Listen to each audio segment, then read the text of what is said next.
நீங்கள் பார்த்துக் கொண்டிருப்பது உங்கள் விஜய்.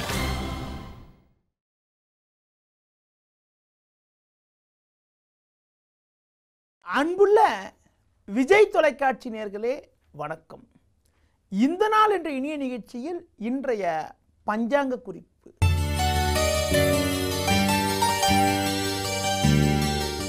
இருபத்தி 2/7/2015 ஆடி மாதம் 6ஆம் தேதி புதன்கிழமை. ஷஷ்டி திதி மாலை 4:30 வரை, பின்பு சப்தமி. அஸ்த நட்சத்திரமானது பின்னரவு 5:16 வரை, பின்பு சித்திரை நட்சத்திரம். நாள் முழுவதும் மரண யோகம். ராகு காலம் பிற்பகல் 12 மணி முதல் 1:30 வரை. யமகண்டம் காலை 7:30 முதல் 9 மணி வரை.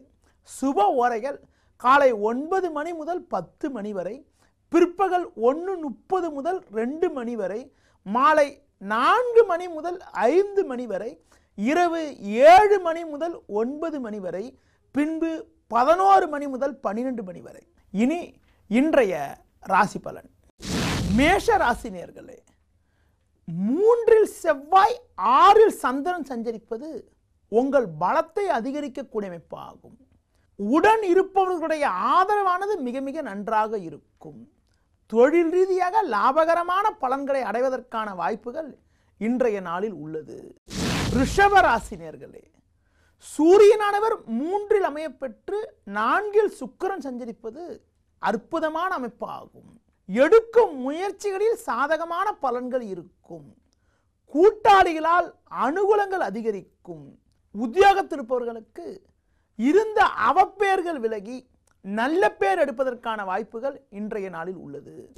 மிதுன ராசி நேயர்களே, உங்கள் ராசிக்கு 2ஆம் வீட்டில் சூரியனும் 4இல் சந்திரனும் சஞ்சரிப்பதால் நிதானமாக செயல்படுவது மிக மிக நல்லது. கோபத்தை குறைத்துக் கொள்வது, மற்றவர்கள் விஷயத்தில் தலையிடாமல் இருப்பது, புதிய முயற்சிகளை தள்ளி வைப்பது மிகவும் நல்லது. கடக ராசி நேயர்களே, குருவானவர் 2இல் அமையப்பெற்று 3இல் சந்திரன் சஞ்சரிப்பதால் நீண்ட நாளைய கனவுகள் எல்லாம் நிறைவேறும்.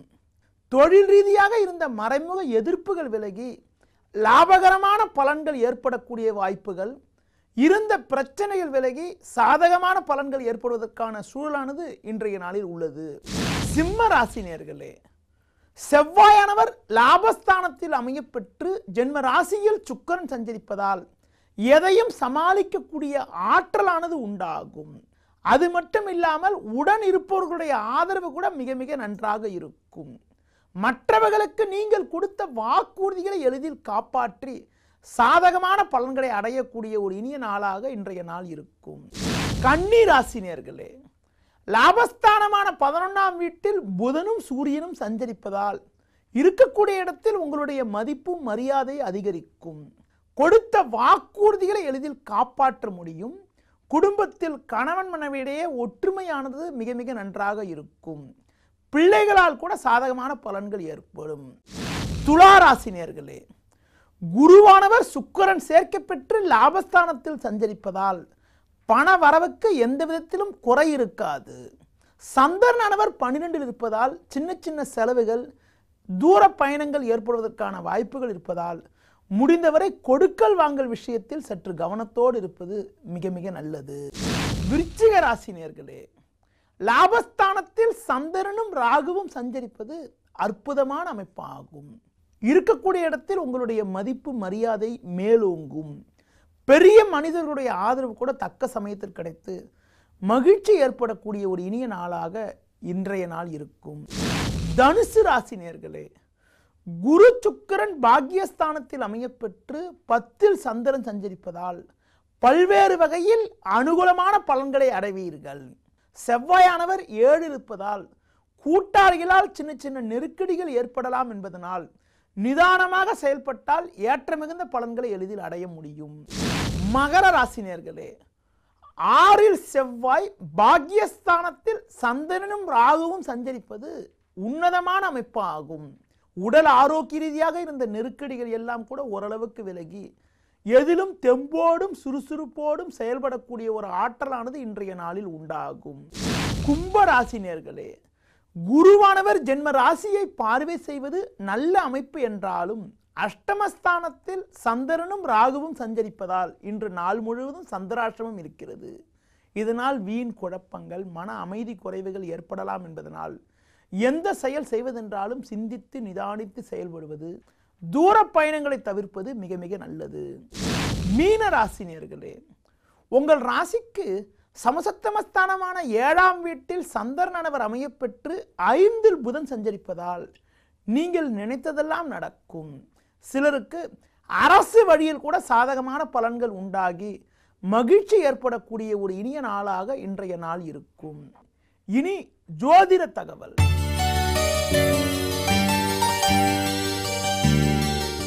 ஜோதிட தகவல்ல திருமணத்திற்காக வரன் பார்க்கின்ற பொழுது ஒரு பெண் வீட்டாரும் சரி ஆண் வீட்டாரும் சரி ஜாதகம் சுத்தமாக இருக்குதா, 7-8 சுத்தமாக இருக்கான்னு கேட்குறாங்க. 7-8 சுத்தமாக இருக்குதா என்ன காரணம்னா 7-8ஆம் வீடுகளில் பாவகிரகம் அமையப்பெற்றால் வாழ்க்கையில் ஒற்றுமை என்பது அவ்வளோ சிறப்பாக இருக்காது. ஒருத்தருடைய ஜாதகத்தில், ஒரு ஆணின் ஜாதகத்தில் களத்திரஸ்தானமான 7ஆம் வீட்டில் பாவகிரகங்கள் இருப்பது நல்லதல்ல. அடுத்து பார்த்தீங்கன்னா 8ஆம் வீட்டில் பாவகிரகங்கள் இருப்பது கூட நல்லதல்ல.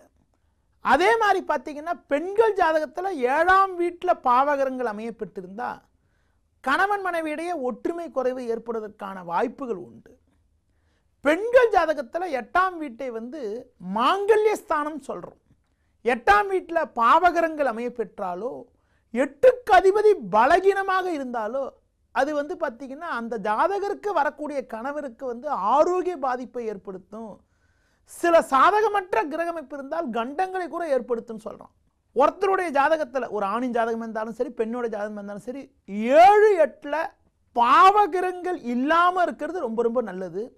அப்படி பாவகிரகங்கள் அமையப்பட்டிருந்தால் அந்த பாவகிரகங்களுடைய திசையானது புக்தியை விட திசையானது கல்யாணம் ஆன உடனே வந்தால் அவ்வளோ நல்லா இருக்காது.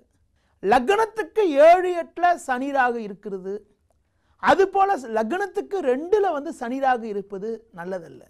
சந்திரனுக்கு 2-7-8 சனிராக இருப்பது கூட அவ்வளோ நல்லதல்ல.